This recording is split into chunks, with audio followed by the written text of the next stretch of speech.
have to preface matters by saying I'm not trying to vilify Muslims or encourage hatred against Islam. I just want to quote from their own literature. I'm simply going to quote from the Hadith and from the Quran. That's all. I'm quoting from the Hadith and the Quran. But I would like to ask Muslims some questions.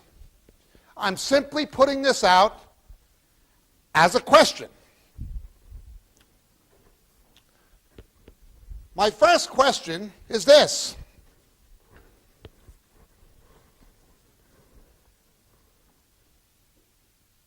How can you expect anyone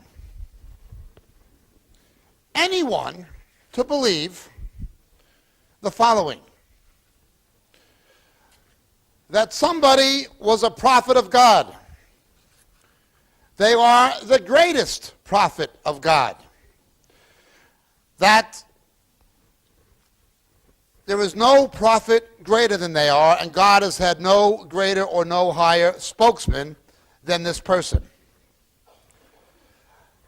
What would you say of somebody who, at the age of approximately 53 or 54, married a little girl at the age of 6,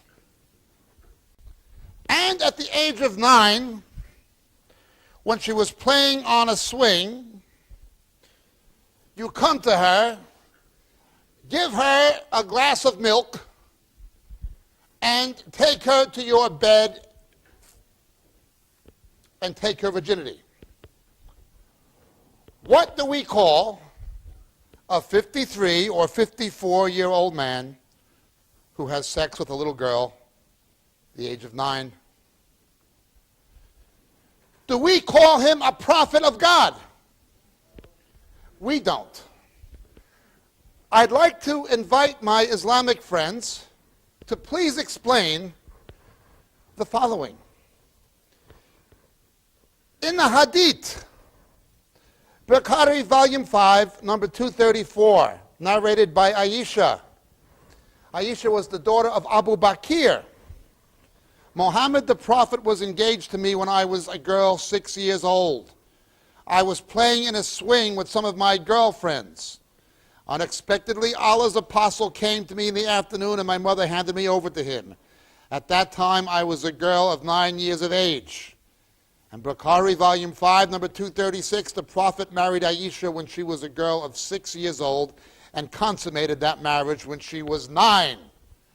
Islam is a religion that teaches Muhammad was a pedophile. That is what their religion teaches. I, as a Christian, am not calling Muhammad a pedophile. No Jew ever called Muhammad a pedophile. Muslims call Muhammad a pedophile. That is what their religion teaches. This man had sex with Aisha, the daughter of Abu Bakr, when she was a little girl. He was a middle-aged man. Can you please explain to me why, since your religion in the Hadith teaches your prophet was a pedophile, how can you expect any Western person, any Christian, any Jew, anybody, to believe that a man who would have sex with a little girl is the greatest prophet? How can we believe such a man was a holy man? Now again, I'm not trying to incite hatred against Muslims. I'm not trying to blaspheme your religion. I'm not trying to insult your prophet. I'm simply saying what your religion teaches. Your religion teaches that this man had sex with a little girl. Can you please explain to me why I should believe a man who had sex with a little girl is God's greatest prophet? I can't find any Muslims who will explain this to me. I've been to the Persian Gulf, I've been to Morocco, I've been to Turkey, I've been to Indonesia, I've been to Malaysia, I've been from one end of the Muslim world to the other. I've talked to Muslims in London and America, I've talked to Muslims a lot of places. Can one of you please tell me how you can believe a man who would do such a thing is the greatest prophet of God, and why I should believe he's the greatest prophet of God? What do you want to do? Kill me or kill somebody for quoting from your own book? I didn't write that book. That's your book. It's not my book. I'm simply reading your literature. What do you want to do? Hate me for reading your book? I'm only reading your book. It's your book, not mine. Don't hate me. Don't try to kill me for reading your book. You wrote it. I didn't write it. It's not my book. Christians didn't write this. It's your book. What do you want to do? Hate me for writing it? Kill me because I read something in your book? If you find it offensive, why do you believe it? Please answer me the question. If you want to look it up in your book, it's in the Hadith. Bukhari, Volume 5, Numbers 234 and 236. Your religion teaches Muhammad had sex with a little girl. Hello, and thank you for watching Moriel TV. There are so many things that are happening at Moriel Ministries worldwide. From the Philippines to Japan, to India to Africa, and back to Europe and the United States, so many of our brothers and sisters are spreading the good news of Jesus Christ to this lost world. We are so thankful for your prayers.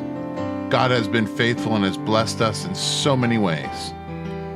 If you'd like to partner with our efforts abroad and at home, please take a moment to click the link in the description and help us as the Lord leads you. Thank you very much, and God bless.